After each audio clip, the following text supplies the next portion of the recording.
Okay, everybody, welcome to week 13, the RFFL season. This is the final week. We actually have some teams that are eliminated, but of the 12 teams, there are still 9 teams in contention for playoff spots. Very, very interesting. Great season, great competitive season. So, without any further ado, let's go down and take a look at this week's games. Okay, first up, it's the Sleepers at the Kings. Well, we actually have some more controversy in the RFFL, and this time it includes Kings owner and general manager John. You know, being a fantasy owner can be stressful at times, but it also comes with a prestigious title to it, and a lot of owners, a lot of women want to get with these owners. There's a lot of perks and stuff. And unfortunately, the Kings fell victim to it this week. They wound up, owner John, trying to de-stress himself from being almost eliminated from the playoffs, decided to, go out with partying. And unfortunately, some pictures were taken of him with some women that led to some risque behavior, and the paparazzi were following him and snapped some provocative pictures. Unfortunately, his girlfriend did happen to see some of these pictures, which led to a big dispute, taking the focus away from the very important game at hand. John's got his hands full, and the Sleepers, they seem to, not be too fazed by it, and they're taking it all in stride. And my prediction is, do I think the Sleepers are going to win this game? Well, okay, next is the Phantoms at the Jesters. Well, for the Phantoms, it's very simple. Win, and you're in. Lose, and they have an outside chance of not making the playoffs. So that's basically what it boils down to. The Jesters, on the other hand, have a very interesting thing. They can break another record. Yes, there is possible that they can have the worst fantasy record in the history of the RFL, and that is 1-12. As you all know, last week, Dennis, Coach Fritchie, General Manager Fritchie, had accidentally fired his coaching staff, which was himself. He did, due to the drinking problem he's developed, he is incoherent, and he has asked me to ask you, the fans, to vote who should he hire as his new coach. Here are the candidates, and then you can go to the poll section of the website and cast your vote. Okay, next up we've got the champions at the Shadows. Well, in the last couple of weeks, Wall Street has been breaking into record highs. The stock market seems to be going up and up, and a large percentage of that reason is fueled by the Marlboro Company, whose stock has soared. Recently, financial planner and investment guru Charles Schwab has come forth giving an explanation for this, sudden rise in the Marlboro stock. He says it's a cyclical thing.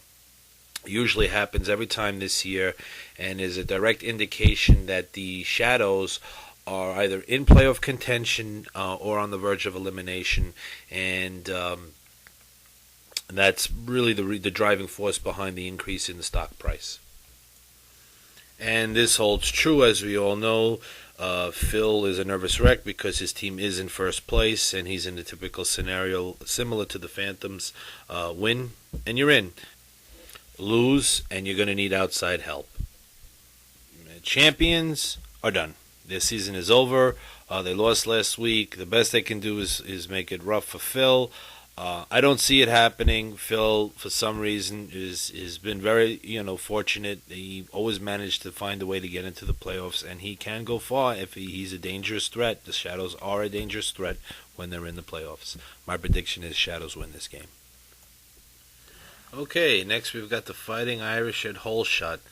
Well, the Fighting Irish are another team that was eliminated last week, so another disappointing season for Ian and the Fighting Irish.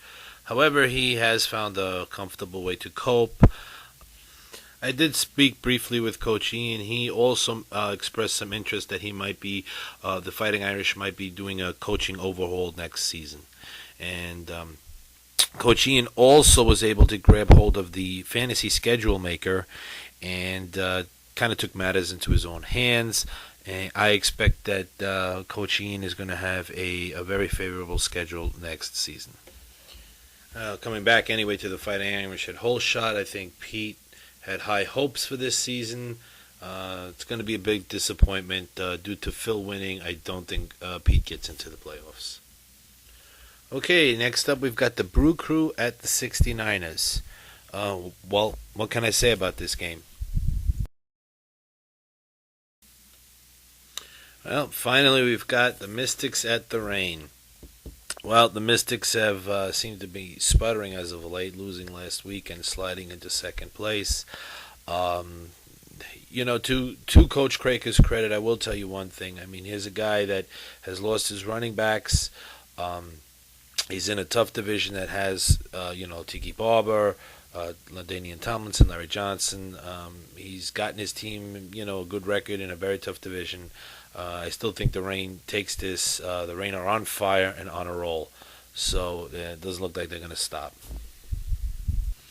Okay, now we have the From the Vault part of the program. And this week I've gotten my hands on a tape that Coach Craker made in 1999 after he beat the Reign for, I think, his third title.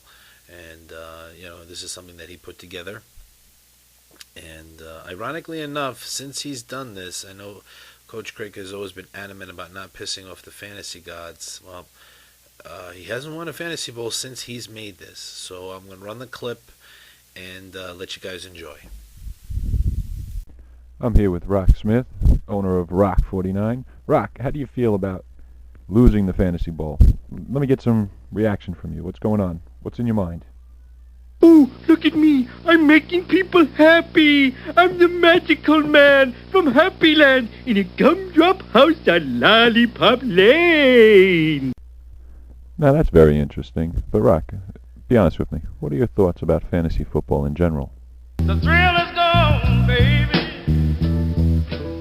The thrill is gone away. What are the emotions running rampant? You know you done me wrong, baby, and you'll be sorry someday. Rock, how do you respond to your critics who feel that the fact is the Shadow was a better team all year long? Facts are meaningless. You can use facts to prove anything that's even remotely true. Rock, is it true that you had a partner this year? And if so, who is this mystery man? Colonel Clink, why have you forsaken me? Rock, I think I got Phil Craker on the line here. I think he's got something to say to you. Let's listen. I win! In your face! Yeah! How do you like them apples? Woo-hoo! Okay, that wraps up Week 13 RFFL show. I just want to congratulate the teams that are in the playoffs or are going to make the playoffs. Congratulations and much success. And to those that didn't make it, well, I'll look forward to seeing you trying again next year. This is your host, Mike Cock. This will be the last broadcast of the RFFL show. I want to thank all the guys that helped me with ideas, Rocky and Phil. I'd like to thank Ian and Dennis for giving me, and the rest of the league for the great material. Good luck, and I'll see you next year.